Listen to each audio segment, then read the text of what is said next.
Selamat pagi, perkenalkan nama saya Konstasia Nirawati dengan NIM 5323011 dari Prodi Ilmu Gizi mahasiswa semester 3. Pada kesempatan ini saya akan membahas tentang metabolisme vitamin A, D, dan K yang merupakan vitamin larut dalam lemak. Sebagai pengantar, perlu dipahami bahwa vitamin-vitamin ini memiliki peran yang sangat penting untuk fungsi tubuh kita, mulai dari penglihatan hingga pembekuan darah. Mari kita mulai dengan vitamin A. Metabolisme vitamin A. Vitamin A di dalam alam ditemukan dalam dua bentuk utama, yaitu yang pertama itu ada keraton. Keraton ini adalah provitamin A yang berasal dari sumber tumbuhan, seperti sayuran hijau atau wortel. Yang kedua itu adalah retinol. Bentuk aktif vitamin A yang berasal dari hewani, seperti hati atau telur. Penyerapan vitamin A. Sumber hewani itu retinol biasanya ada dalam bentuk retinil ester yang akan dihidrolisis di duodenum bagian awal usus halus akan menjadi retinol bebas. Proses ini melibatkan enzim hidrolase. Proses ini biasanya melibatkan enzim hidrolase. Yang kedua itu adalah sumber nabati. Sumber nabati vitamin A dalam tubuh ada dalam bentuk keratonoid yang terikat dengan protein. Agar bisa diserap, protein ini harus dilepas menggunakan enzim pepsin yang ada di lambung. Setelah diserap, retinol biasanya akan dibawa oleh protein khusus yang disebut retinol. Binding protein atau RBP akan berbagai jaringan tubuh. Di jaringan retinol bisa berubah menjadi dua bentuk. Yang pertama itu retinal, ini penting untuk fungsi mata, khususnya pada penglihatan. Yang kedua itu asam retinoat.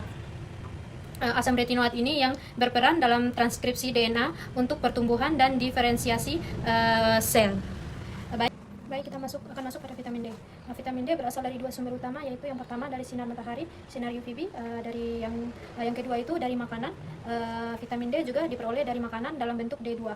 Ergoseterol dari sumber nabati seperti jamur, dan D3 dari bahan hewani seperti ikan berminyak, hati, dan kuning telur. Pada proses pencernaan, vitamin D dari makanan dipecah dengan bantuan empedu di usus halus dan diserap bersama lemak. Setelah itu, vitamin D masuk ke sistem limfatik melalui kilomikron dan kemudian ke aliran darah menuju hati untuk aktivasi. Di hati, vitamin D diubah menjadi kalsidiol oleh enzim 25 alfa. Kemudian kalsidiol ini adalah bentuk sirkulasi utama yang dapat diukur untuk mengetahui status vitamin D.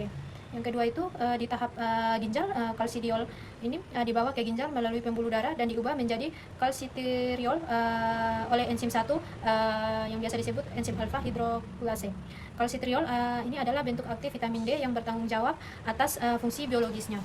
Fungsi vitamin D, kalsium dan fosfor. Kalsitriol meningkatkan penyerapan kalsium dan fosfor di usus untuk menjaga kekuatan tulang dan gigi. Regulasi genetik di dalam sel, vitamin D berikatan dengan reseptor vitamin D di sitoplasma. Kompleks ini masuk ke inti sel, berikatan dengan asam retinoat dan mengatur transkripsi DNA yang berperan dalam pertumbuhan, diferensiasi sel, serta fungsi kekebalan tubuh.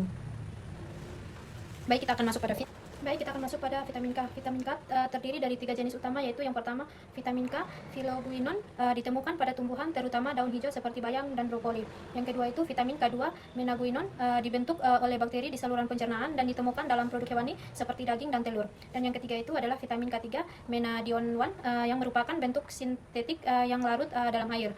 Digunakan pada penderita yang mengalami gangguan penyerapan vitamin K dari makanan dan biasanya ditemukan dalam suplemen.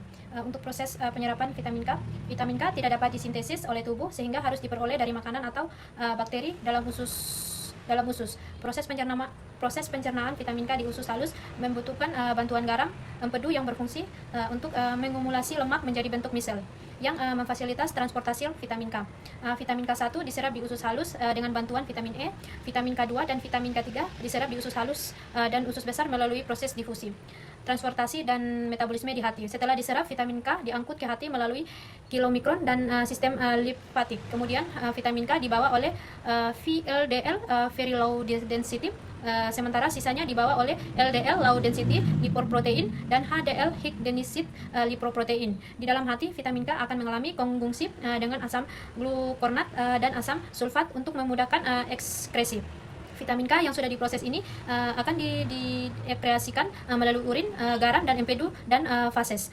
Untuk kesimpulan dari vitamin D ini, vitamin K sangat penting dalam proses pembekuan darah dan metabolisme tulang. Proses penyerapan dan distribusinya itu melalui saluran pencernaan yang melibatkan garam dan empedu, sementara transportasinya dibantu oleh lipoprotein. Defisiensi vitamin K dapat menyebabkan gangguan pembekuan darah dan masalah kesehatan lainnya.